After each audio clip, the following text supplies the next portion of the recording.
আসসালামু আলাইকুম, সবাইকে শুভেচ্ছা। আমরা রিটার্ন কিভাবে সাবমিট করব।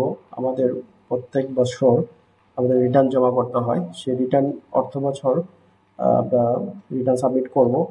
বর্তমান সরকার আমাদেরকে ই রিটার্ন সাবমিট করার জন্য গভর্নমেন্ট যে সফটওয়্যার রয়েছে সেই ওয়েবসাইটে ঢুকে এখানে আপনারা দেখতে পাচ্ছেন ইট্যাক্স nbr.gov.pt। এখানে যখন আপনি এন্টার দিবেন তাহলে আপনার এই পেজটা চলে আসবে। এখানে আপনার কাজ হচ্ছে রিটার্নে ক্লিক করবেন।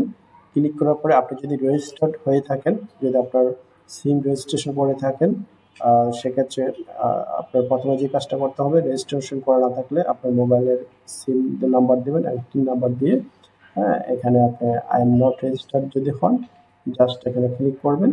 এখানে টিন নাম্বার দিবেন আর হচ্ছে মোবাইল নাম্বার দিবেন, আর এই যে ক্যাপচা দিয়ে আপনার রেজিস্ট্রেশন কনফার্ম করে নেবেন। আর যদি আপনি রেজিস্ট্রেশন কনফার্ম করে থাকেন দেন জাস্ট এখানে সাইন ইন করবেন। সাইন ইন করার জন্য যেটা করতে হবে, এখানে ক্লিক করার পর এখানে আপনার টিন নাম্বার দিবেন আর যে পাসওয়ার্ড দিয়েছেন রেজিস্ট্রেশন করার সময় সেই পাসওয়ার্ডটা দিলেই আপনি লগ ইন করতে পারবেন।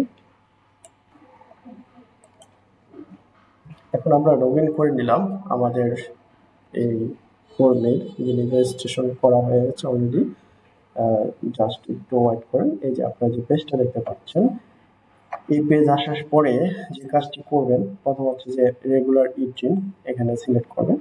সিলেক্ট করার সাথে সাথেই আপনি এখানে দেখতে পারবেন যে সেলফ এবং অ্যাসেসমেন্ট ইয়ার হচ্ছে 2025-26, আর আমাদের ইনকাম ইয়ার হচ্ছে 24-25। ওকে, সব ঠিক আছে। রেসিডেন্স এখানে সব ইয়েস দিবেন। জাস্ট এখানে যেটা করতে হবে, ইনকাম ফ্রম এমপ্লয়মেন্ট, এটা আমরা যারা বিভিন্ন চাকরিজীবী আছি তাদের ক্ষেত্রে এটা প্রযোজ্য। এখানে জাস্ট সিলেক্ট করে দিবেন। দেওয়ার পর আপনার ইনকামের সোর্স কি সেটি হচ্ছে এখানে আপনি সিলেক্ট করবেন, দেন কন্টিনিউ দিবেন। দেওয়ার পরে যেটা করবেন, আপনার এরিয়া সিলেক্ট করবেন, আপনি কোন লোকেশন থেকে আপনি রিটার্ন সাবমিট করবেন।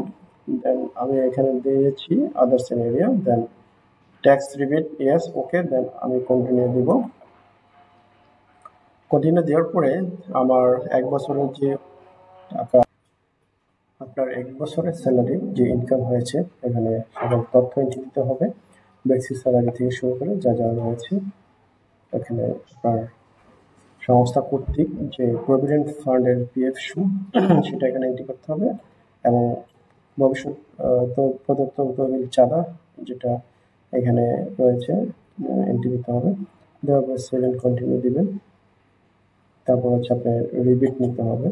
অ্যাকচুয়ালি আপনার যেটা সংস্থা কর্তৃক যে ইন্টারেস্ট এবং আপনার নিজের দুইটা